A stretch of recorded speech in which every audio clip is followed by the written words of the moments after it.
Hey, welcome to the Bag Chatter podcast. I'm your host, Brian, joined as always by my co host, a man who owns exactly 0 cats. Adam, how you Mm, doing today? I do. It's true. I own no cats. I've never owned cats. I actually have a pretty sordid history with cats. Despite But not owning any. I've never. Well, I have briefly owned one. I you don't know. You might. Oh, you know this story. You do know this story. Oh, When I I do worked at know this when I story. worked at Honeybrook Golf Club, I thought I found a kitten, and I fell in love with this kitten. And it turns out it was not a finding situation; it was a stealing situation. I Mm. stole Tom Pearsall, the one of the owners of Honeybrook. I stole his kitten, uh, and I had it for like a week. They thought it had been grabbed by a hawk or something of that nature, and I had to go to my boss and say, "Actually, your cat's not good news, bad news. Your You're, cat's not dead. it was grabbed by a hawk, a ball hawk, if you A will. ball hawk, I don't even know what that absolutely." means. So I've stolen one cat in my life. Okay. By the way, if you're hearing sounds in the background, there's some renovation happening there. I don't know. I can hear it. I don't know if you can hear it. And if I cannot hear it. oh, good. So So hopefully, all I'm actually doing then is just flexing on the fact that I'm paying somebody to do renovations in my house. Apparently, that's my what that gosh, was. your new shower. I hope that Mm. you will let me one day just wash my body in that shower. It is. It is. Yeah.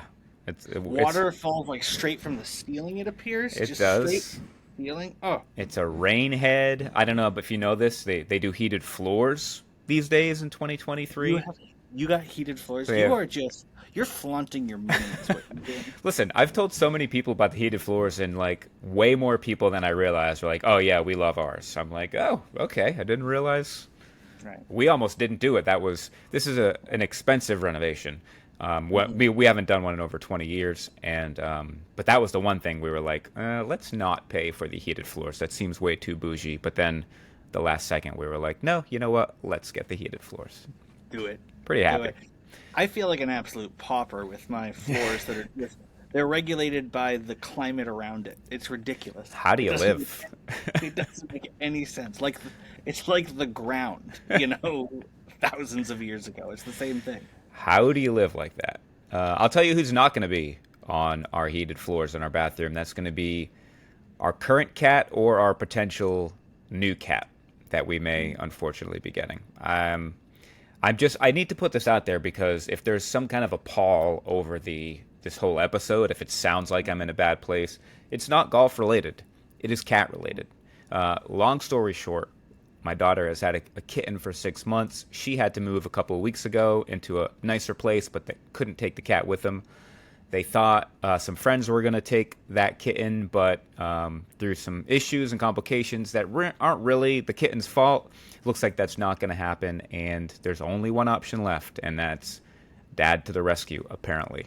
And I could not be more distraught about it. There's Mm. one of my biggest character flaws, and there are many, is that unsettled animals, I Oh, I cannot I can't even handle like an agitated bird, like a pigeon. Like a it's my slightly annoyed pigeon. it's my belief that any animal could kill me if it wanted to. It's got claws, Mm. beaks, it's got a Now, tiny here's the thing. brain. I'm going to interrupt you there. That is false. It's not. It's not. You should have a conversation with my brother Grant about this because he has this whole thing about he believes there's very few animals he couldn't beat in hand-to-hand combat. Like very few. He We had a long argument once because he believes that if in a life and death situation he could defeat an ostrich. And that is he's wrong. Want to be clear. He would lose to the ostrich. But he definitely doesn't think he could be killed by any dog. What? I would rather go up against an ostrich than a dog, personally. I'm not. Oh, well, so I have a real fear of being attacked by a dog. I was never even attacked by a dog. I Yeah, had my dog attacked by another dog, and that like scarred me pretty good. gotcha. But excuse me.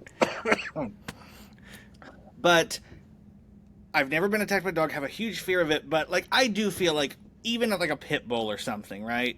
I think I could eat life and death. I don't want to. Right. I think I win, but I Yeah. don't. I Yeah. don't know. It's tough. It's tough. Grant is sure he wins, and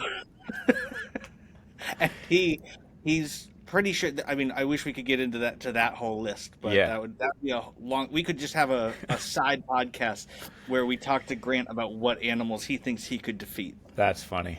Um, yeah, he could probably beat up my current cat and the potential new kitten we're getting. Hmm. And probably I could too. I really, I don't know how much. I would probably give up my heated floors if it could assure me that these cats would get along. I can't stand the thought of cats fighting in my house. So that's, Is there a chance yeah. that you're a non-confrontational person? You and I have at least privately talked about that a lot. Mm-hmm.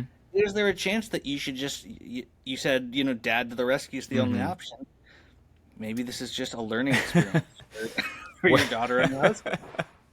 That is an option that I'm not even really considering, to be honest. I don't know. I suppose if I said a hard no, their next option wouldn't be to just take it to the SPCA to get put down. Uh, Hmm. Probably they would try harder to find someone else, and we may actually try harder as well. Hmm. Um, but when Maybe you'll you, love it. Maybe you'll fall in love with this cat, and you're just gonna like it'll be the best thing that ever happened to you. yeah, it's possible. I mean, this episode won't go up until Thursday, and most likely the cat has already been here in the house for at least 12 hours. So, Wow. um, who knows? Who knows? I'm going to be a different man at that point. Hopefully, I'm going to be a lot more calm and content than I am right now because I'm unsettled myself. But I gotta know, and we don't need to continue this. We don't need to go on about this forever. But like, Hmm. what would it take for this cat to endear itself to you? So like, if because for me, I'm gonna tell you right now, if a cat came into my home, I don't particularly want a cat. I'm a Yeah. dog person, but if a cat came into my home and immediately was like, seemed like they want to be there and was snuggly with me, I'd be like, I love this creature. Yeah, I would say so. Before we had Snickers, this is when the kids were young, like over 10 years ago, 15 years ago maybe. We had a cat called Fenway. It was Okay. it was a great cat name. Hmm. The cat Yeah. did not live up to the name. My kids were a little young when we got it, and they did not abuse the cat in any sense, but they were a little rough with it, and we tried to help them with it. And they got better, but I don't know if that had anything to do with it, but the cat would attack my daughter. Um, Okay. yeah. Okay. Sure. When she was maybe, I don't know, 4 or 5 years old, she'd be like walking up the stairs. It would just like jump at her.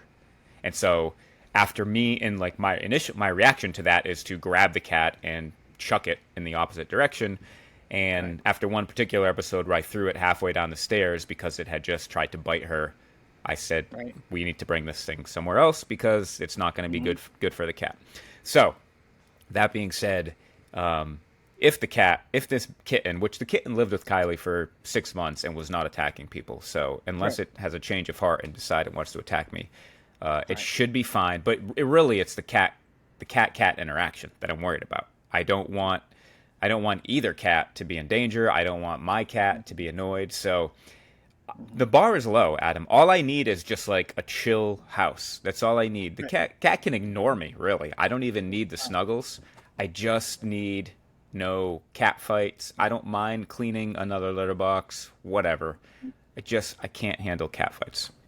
And just don't name it Fenway because you don't, again, because you don't want to set that high a bar. It's like, Old Comiskey Park, you could call it, or Veteran Stadium, you know, things like that. Real Veterinarian stadium. veterinarian stadium. So yeah, no, just old cookie cutter stadium names only, not national treasures. So the cat's name currently is Asher. What if I told my daughter the only condition where I'm taking this cat on is if I get to Hmm. change its name? Is that Yeah, reasonable? it's more than reasonable. They're Okay. giving away the cat. You can't give away a cat and then dictate what people call it. That's not how life works, Brian. And she needs to learn that. I'm going to play that clip for her when she says no. This is Safeco Field now.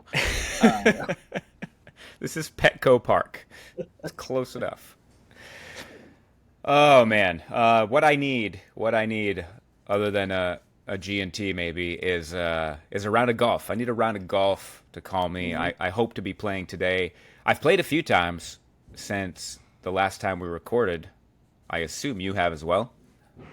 I played in the scramble with you, and I've played one round other than that, and that's about it. That is about it. Did we? We also played at Applecross. Have we been on the mic Oh since yeah. then? No, Okay. no, no. We with Chris Alchenberger, an old friend of mine, got us out at Applecross, and that was a great time. I enjoyed that course actually. It was a course very close to Honeybrook, that I drive past every single time I go to Honeybrook. Yeah. And had never been there, and I'd heard kind of mixed reviews of it, which is kind of funny. Like people, every time I mentioned Applecross, people kind of dampened my expectations. Yeah. They were, well, and it's like I actually really enjoyed it. I thought it was a good golf course. Yeah, it's a private course, and it had been the closest course to me that I had never played until we got out there a couple weeks ago. And I agreed. Maybe it was because I had a little bit low expectations, but I did enjoy it. I guess was that the first rounds that we played post club championship? I believe it was for me. Yes. Yeah, I think it was for me too. And in fact, I almost didn't play, and you almost didn't invite me because there wasn't a spot for me. But Right. then there was. In today's episode, by the way, it's just gonna be like a grab bag, just a bunch of golf related topics to talk about, if that's okay with you. Sure. Okay. I'm willing. I'm willing. The listener has to decide. Yeah. This is the moment where the listener decides. I think there's probably half the listeners who are just like, "Oh, a grab bag, I'm out." Out. See ya. What? Deuces is Do what they said. Let's listen to the next Joe Rogan. So, here's what I want to say. I have started two of my last four rounds. I have been 2 under through 4 holes.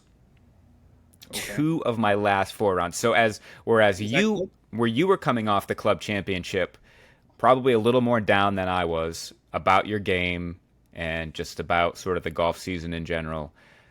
I wasn't feeling great, but man, first of those 2 rounds was at Applecross, and we neither of us had seen the course before. It certainly dictated how we played a couple holes, and we had a few regrets there. But I started off with a 3-footer for birdie and a 5-footer for birdie, made them both, and it was not quite the start that you had there. No, yeah, the first hole it was something where it was just like I would play the hole completely differently, and I just wasn't playing well, and I was annoyed about the club championship still, and I just sort of like, yeah, I think I shot. I don't even remember what I shot. Did I shoot 83 there? You remember? Yes, 83. Yep. Yeah, and I'm like, it just nothing. I was so sharp in the weeks leading up to the club championship, and I think I've said this on the pod before. It just like my emotional letdown from that was very strong, and I'm just now coming out of it slightly. Okay. Where it's just like I have a hard time feeling like, normally I'm like have no problem with the idea golf matters, and this is why golf matters to me. I'll write you a dissertation on why golf matters to me in my life, but I'm sort of like I couldn't take it serious. Like, and it extended right into that round at Applecross where I was just like, yeah, it doesn't really matter what happens today, does it? you know, a little bit of golf nihilism, if you will. Yeah. Well, this This is is kind of where it was. you ride the highs as high as they can go, and you really do ride those lows, and they stretch out beyond the round, sometimes days, and apparently more than a week. And I think that's kind of I try to avoid that. I don't know one is better than the other, but we're just different like that. So I started off 2 under, and then put together a string of pars that lasted all the way until the eighth hole when I hit a good drive was in the fairway, but the ball was a little bit above my feet, and I slipped on my approach. Do you remember that? I remember it well. Yeah. You nearly fell over. It was a huge slip. Yeah.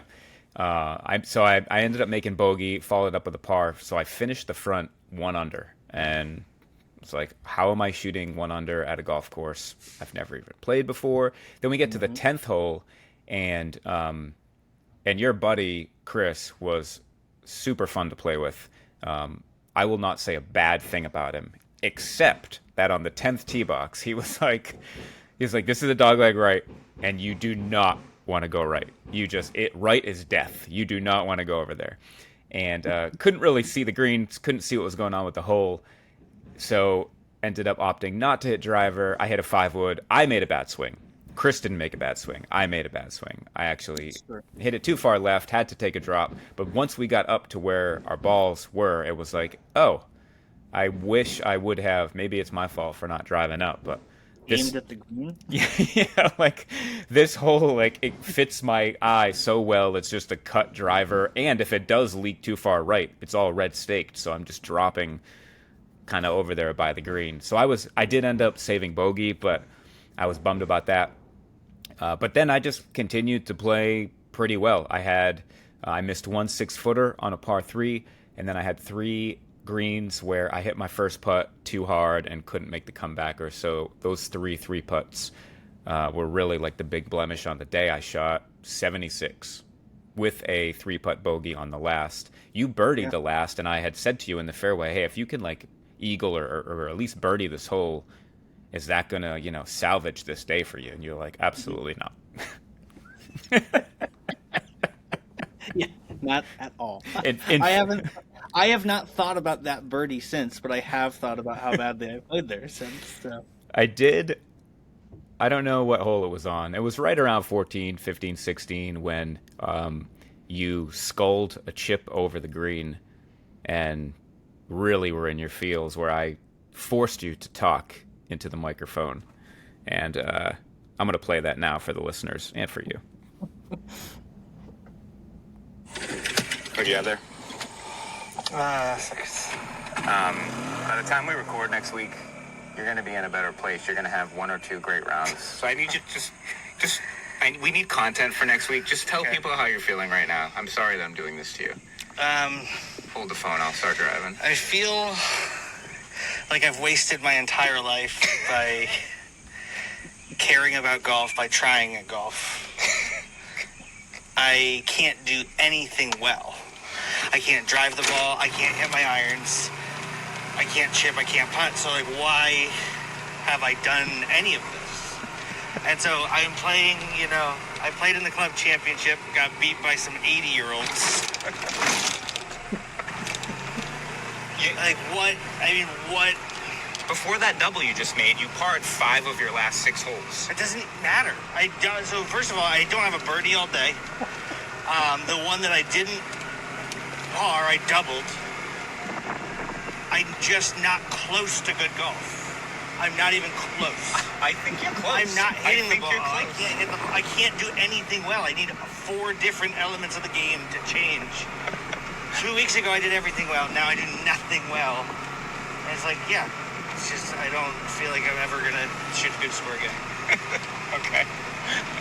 You're so wrong. You're so close, but I'm happy we got that on tape. What are your thoughts hearing that now? I remember it. I don't. Dude, I'm not. I wasn't entirely wrong. I have shot a good score since then, and in a weird way, we'll talk about that, I'm sure. But like, I understand why I was in that place. I don't. Yeah. I don't. Hearing it back, it's funny, but I don't. I'm not like, oh wow, I was being so irrational. I'm like, no, I sucked at every part of golf. So why would I?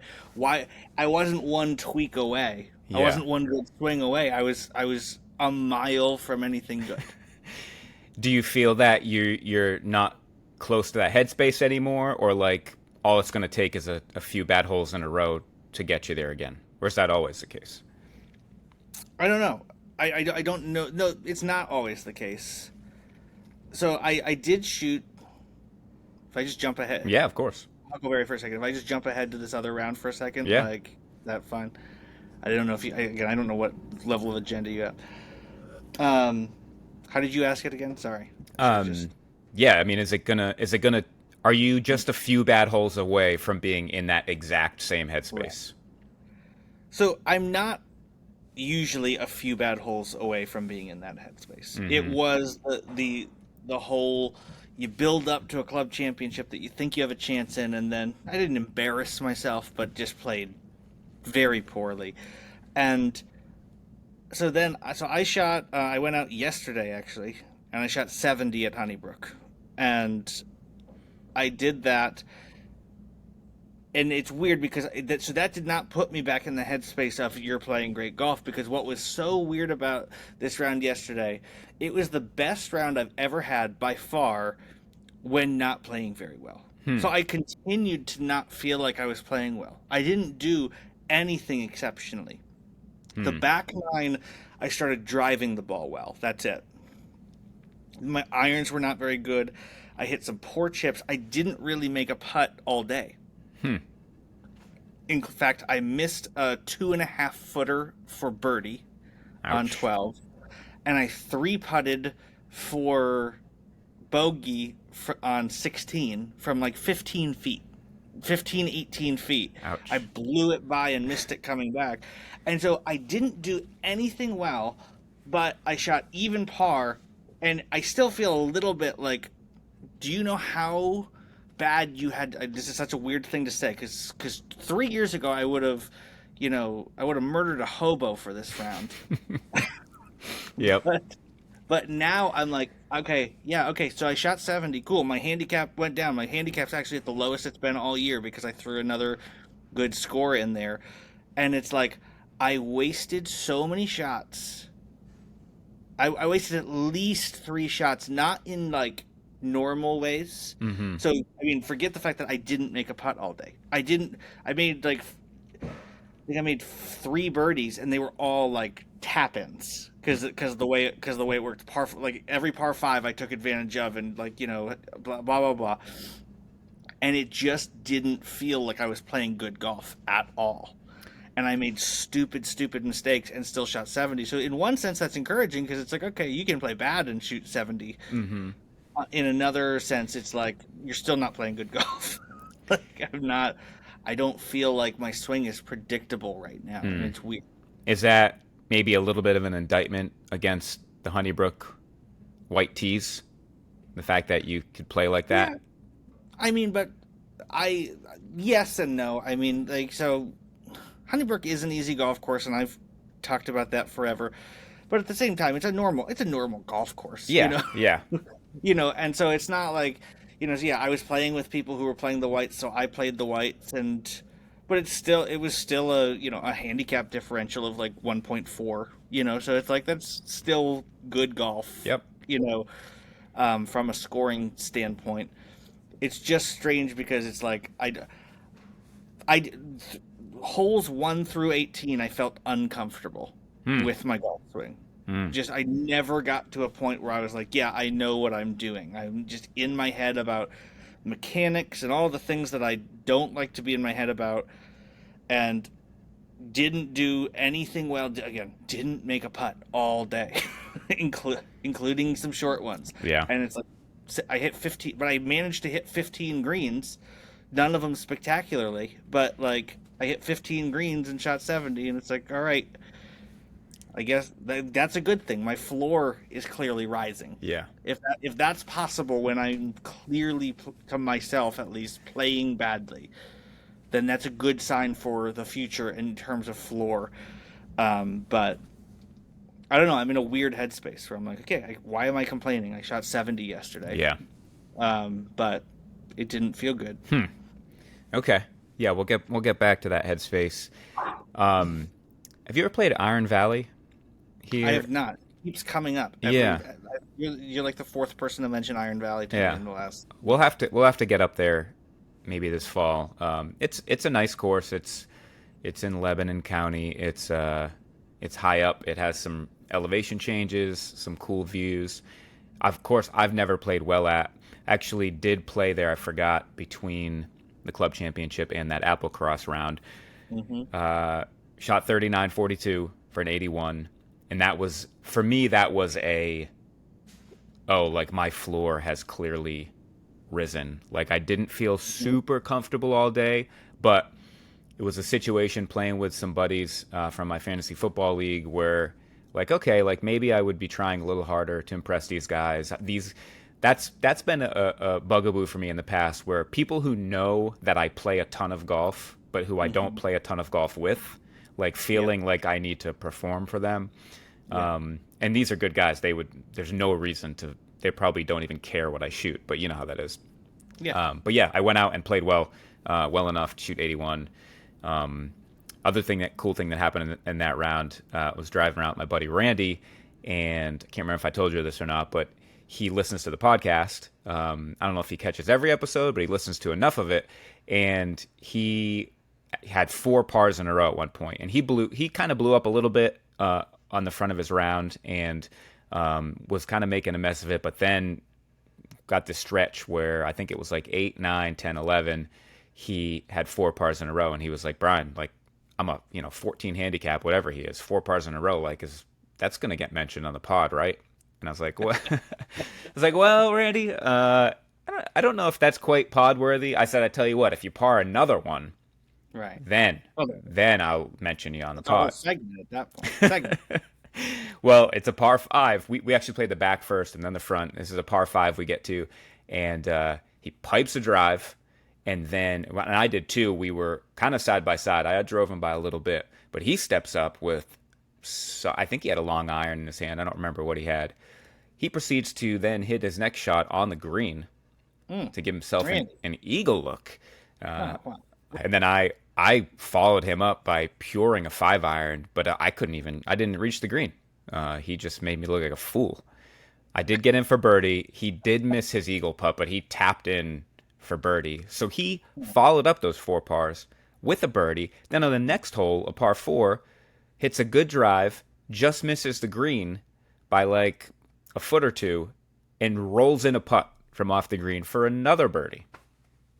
You know what that is, Randy? That's a 2 under through 6 stretch. What that is. That's well done. Yeah, That's well done. It was very well done. So I wanted to shout out Randy for that. That was very impressive. Also happened that day on the way home, I was riding with Chad, my brother-in-law, and we got a FaceTime from Hudson, his son, my nephew, who I've been helping a little bit, playing with a little bit. I gave him some of my robotic lag putting stuff.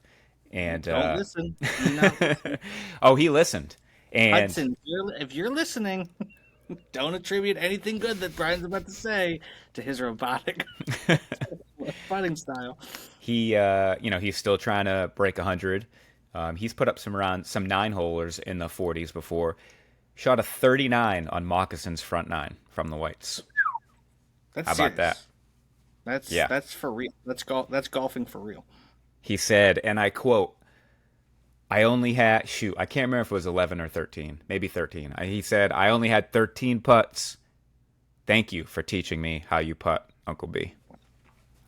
Okay, you got bells over here. I didn't say it. I'm just telling you. This is from the just mouths of reporting. babes. I'm just reporting. Yeah. Just a reporter. No, I'm glad it works for Hudson. I'm glad you're he's not your offspring, but your kin Yep. are also robotic people. And I told him, I said, listen, doing this robotic putting, this measured backstroke, depending on how long your putt is. I said, just because you're doing it now doesn't mean you're going to do it forever. Hopefully it's just a season. I'm not super proud of it myself. I don't love it, but it works for me. So I'm happy that it's working for him. After Applecross, I went to Moccasin, where I did not start off 200 through 4. I actually went bogey double to start. Not great. I was playing with a guest who was in from out of town, friend of a friend. And after that +3 through 2 start, played the next 16 in +1.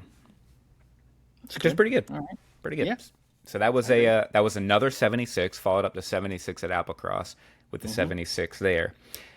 And then on the way home, I drove past Chad and Hudson's house because we live on the same street. Saw Hudson getting out of a car with his golf bag, big smile on his face. I said, "What's up? You just play?" "Yeah." "How'd it go?" "Shot an 89 at Pine Meadows up northern Lancaster County, wherever that is. 89. Wow. I said, you just pulled a Parker and a Grant.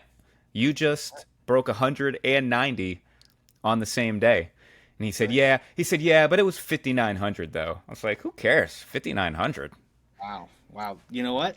I like that. Yeah. I love that he said that. I love that he mitigated his massive breakthrough with 5,900 yards. My mother could break 90 at 5,900. Love that. Yeah, no, it was awesome. Kudos to you, Hudson. You are. I think Chad said his next round after that was not great, which welcome to golf. We didn't even mention that. No. We didn't even need to mention that. That's fine. I got to keep him humble. And so, yeah, I have one more round to talk about. Another round where I shot very low. This does not have a happy ending, and you'll hear why in a second. It's not a love story. This is not a love story. Nice. I forget what movie that is, but I thought you were doing a Taylor Swift shout out there. no, there's a movie that starts out with the line, "This is not a love story." Might be 500 Days of Summer. I don't know. Look at you throwing out these indie movie choices. A pretty big movie. So on Saturday, I took my friend Drew to play Honeybrook. He plays a lot of golf out toward Lancaster. He's, I think, 12 handicap, but he's somehow never played Honeybrook. And so we've been talking about getting him out. Finally did. Went on Saturday. And I started off par, birdied 3, dropped in like a 20-footer, and then hit like a 15-footer on 4 for another birdie. So 2 under through 4. Right. Yeah. We had been planning this for a while. I had been watching the radar for the whole week. I was watching the forecast. Then even, it was not supposed to rain at all. Just the sun. That was the only icon, right?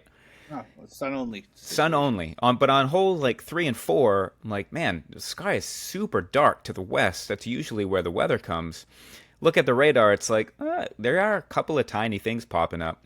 Well, as I'm dropping in my birdie putt to get to 2 under on 4, it starts sprinkling. And you're like, that's kind of weird. Get to 5. The white tees are way up. And like I did when I tripled the hole during my 70, I was worried about going in the water. Made another bad swing, but I actually got away with it. I had a 9-iron in from behind those trees, but I was far enough back that I wasn't blocked out there on the left. Mm-hmm. But then it started to rain. Like, it actually started to rain then, not just drizzling. Yeah. I'm like, okay, what the heck? I don't know if it's the rain's fault, but I hit this wipey shot that went into the water. That sounds like the rain's fault. That's a rain's fault situation. I had to drop. I chipped up. I actually hit. The putter was hot. I hit like a 12-footer to save bogey. But as we're walking off the green, now it's like pouring. Wow. And we've opened the radar, and in the last 10 minutes, a cell has not only like just created itself, but now it's like in the intense yellows. And we're like, what the heck? And so we sat there for 15 minutes as it just poured. Wow. And then the horn blew, and we were like, okay. So we drove in, waited under the pavilion, where it continued to pour for another 20 minutes. And everybody up there was kind of like, where did this come from? It wasn't supposed to rain today.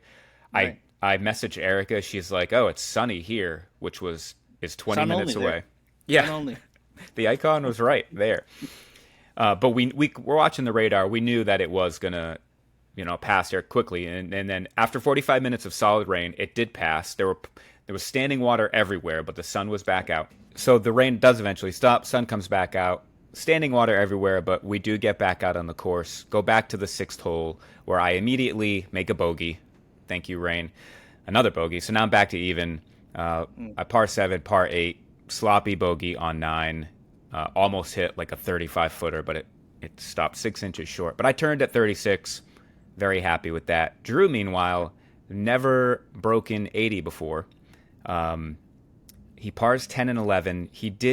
I think he made a mess of one of the holes a little bit, but we get through 13 and he is +7.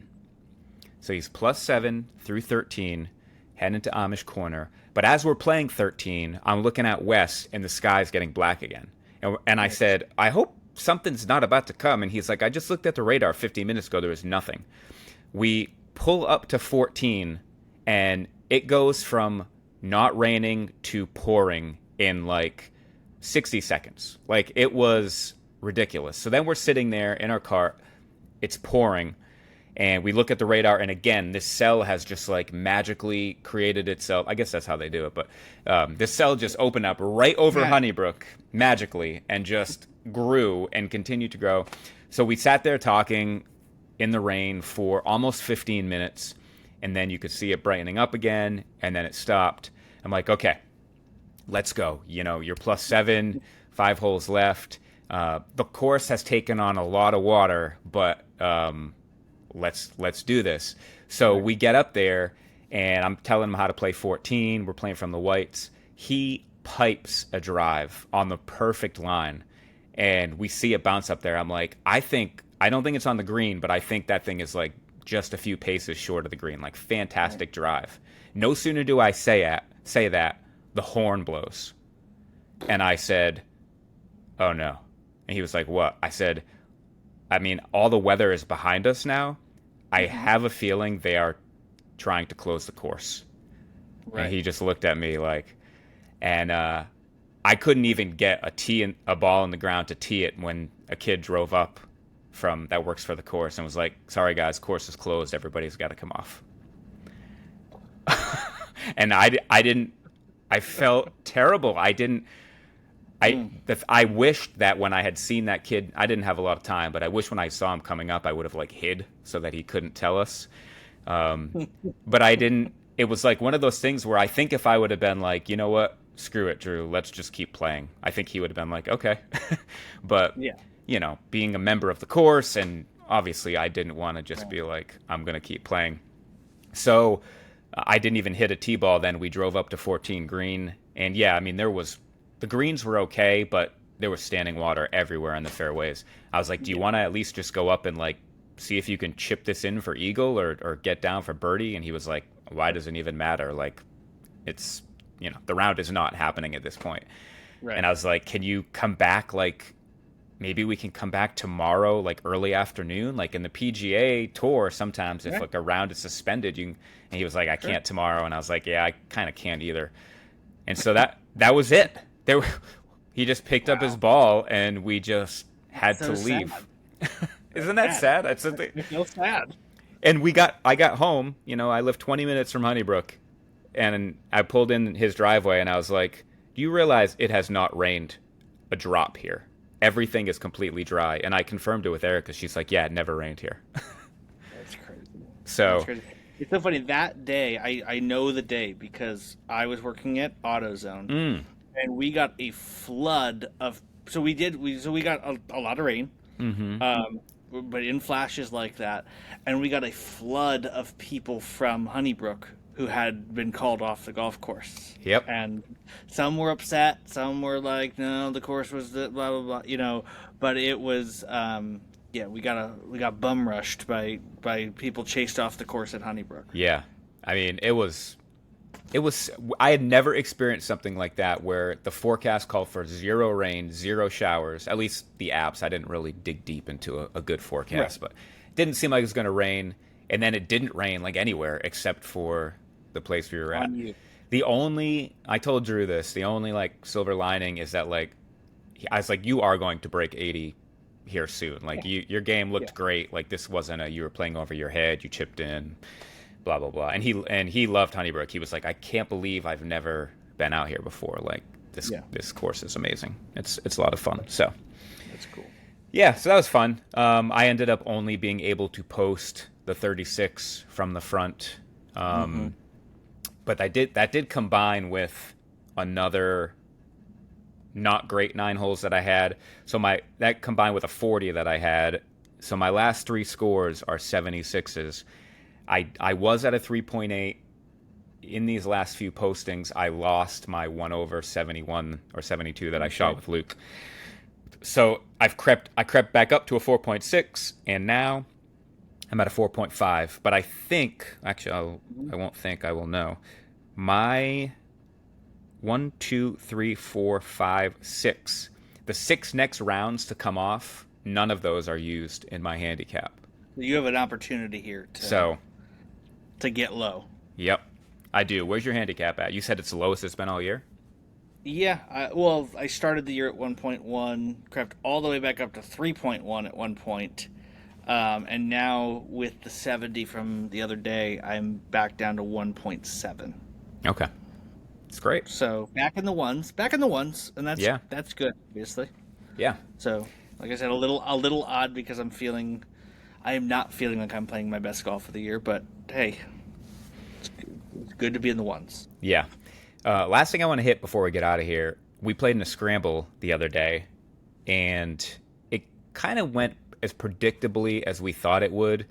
We had a pretty good day.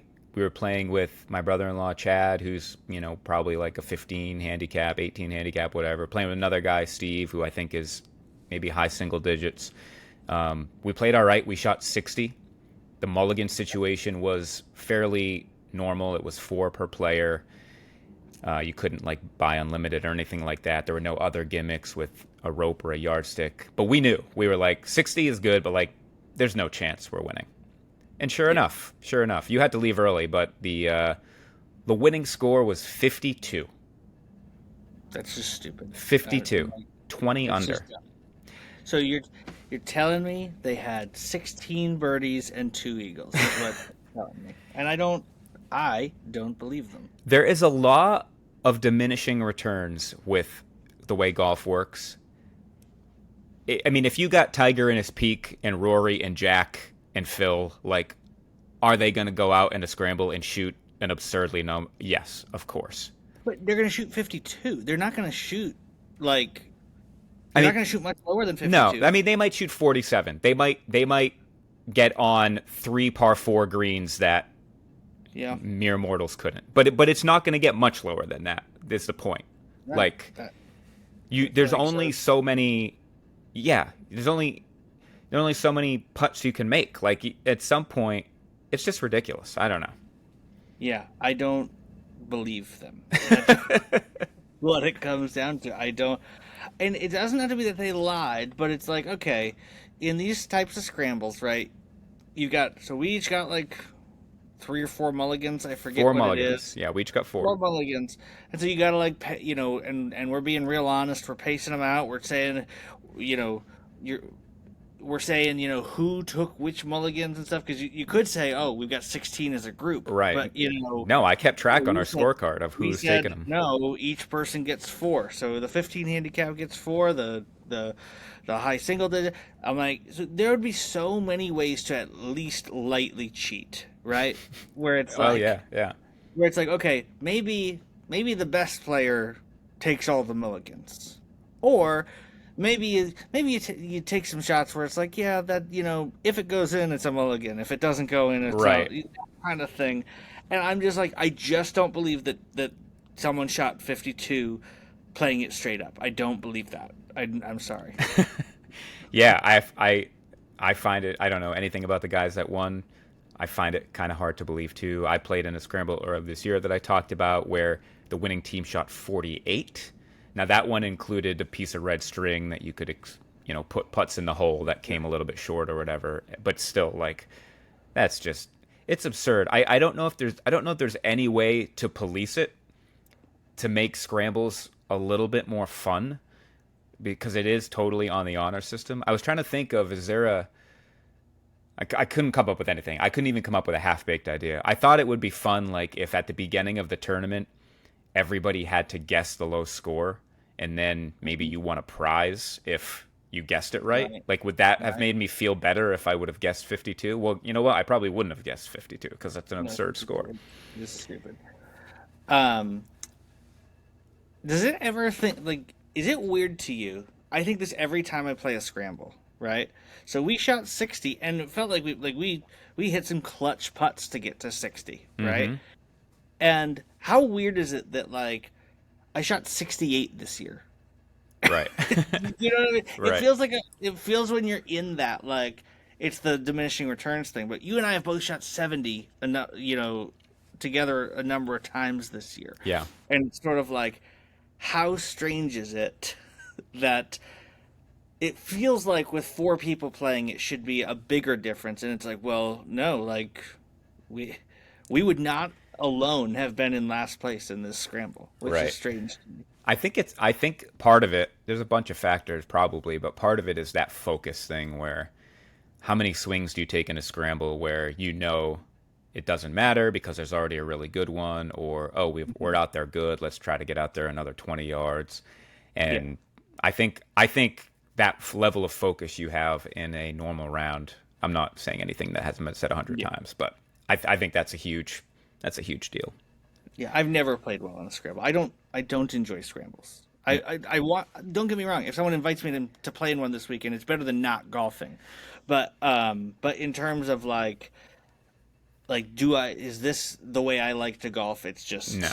not. I mean, playing golf to me is a lot about who I'm playing with and socially and all that. A scramble is almost 100% that.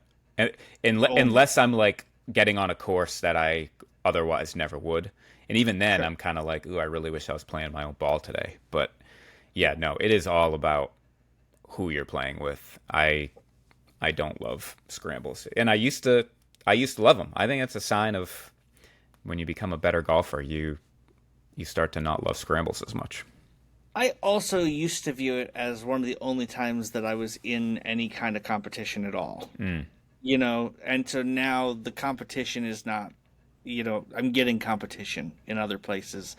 And so the competition of a scramble doesn't even matter. Yeah, yeah. What do you got? What do you got to look forward to on the golf calendar? Anything yet? Golf calendar. Okay. So, I mean, I'm having a baby. I'm having a baby very soon. Very, Yes, very. really soon. Like a week and a half kind of situation. 10 days till the due date. Um, so it's not going to be the biggest golf stretch of my life. I'm still so we've got the tournament champion, or I've got the tournament champion. I'm Sorry. not a champion. We've got the member. Mm-hmm. We are going to North Carolina in October, That's right. and Chasing Scratch and event. then I am wanting to play the Fox Chase Club Championship, which is sort of an open club championship. Which is not on their website yet, even though they are saying we're it is. hey, Fox Chase, if you're listening, we're trying. Like We want to made give you our money. we've sent emails, we've made calls, we've been told that we want to play in this tournament. Um, and then yeah, I'm also excited for football season. What? Yes. Sorry. I still think I've suggested to you that maybe for the winter we just transition into a football podcast. You've said some people might not be as thrilled about that idea as I am, and I don't know Yeah. what they're thinking. I don't think anyone wants to hear us talk about football other than us. But I love talking about football, but I just don't know that we So I want feel to about golf, but here we are. subject anyone to that. Yeah, I think the podcast is we haven't even really talked about this officially, but I think the pod is probably going to move to an every other week release schedule. Certainly if we have enough to talk about, we'd do more than just 2 episodes a month, but I think we're heading into a season. It's a little slowed down, and unless there's like a huge outpouring on X and and the other platforms. And I feel like next year when we get back into the competitive season of golf, that might alter again. Of course. And as I've said, so I just keep thinking of things that I can do because I'm getting my amateur status back, and I'm so excited. Yeah. For next The USAM is happening this week at Cherry Hills in Denver. the USAM. So I can play in a USAM qualifier, US Mid Am. I can do. There are so many Mid Am tournaments that I can play. It's crazy, and so I just can't wait. I'm just so excited for next year of golf. Speaking of things that you're excited for, when I was peeing at Okay. at Tanglewood, when we were there for the scramble, I looked up on the wall and I saw a flyer that for the senior club championship for all players 50 and older. And I swear to you, my age has not hit me harder than it did in that exact moment because I thought to myself, wait a second. I'll turn 47 in September. I can play in a senior club championship in 3 years. Like Wow. that, it was like 10% exciting and 90% like harrowing. Like I can't believe maybe some clubs it's like 55 or 60. I know there's super senior as well, but the thought of me teeing it up in a senior event in 3 years, I feel closer. I feel like I'm 25 sometimes. Like it's continuing to blow my mind the last few days, and mostly not in a good way. I would have thought just with your length off the tee, you would be getting that kind of feeling just all the time. Like I'm getting up. How dare you? I'm gonna be bombing it by those other grandpas. I've always thought like so, there's always some level of trepidation about getting older, right? I think we all feel that to some extent at least. And I'm like, so it's funny to me though because the senior golf thing, I've kind of always joked since I was young. I'm like, I'm not gonna make the PGA Tour, but maybe the senior PGA Tour. Yeah. So I'm like, that doesn't. I'm like, yeah, I will be excited to turn 50. I'm not excited to turn 40 necessarily. I'm not scared of it, but I'm not like excited for it. I mean, I'll be a little excited to turn 50 and be like a whole bunch more tournaments I can play in. Yeah, yeah. We'll still be podcasting strong at that point. So. Oh yeah, well, every other week though. All right. Well, good talking to you, and we'll catch you. The next time we catch you, you might be the father of a newborn baby, which is Yes. pretty exciting. Little June And- June will be here. And I will have little Petco Park running around my house. That'll be great. Can't wait. Those seem like equal things. You're right. All right. See you. All right. See you.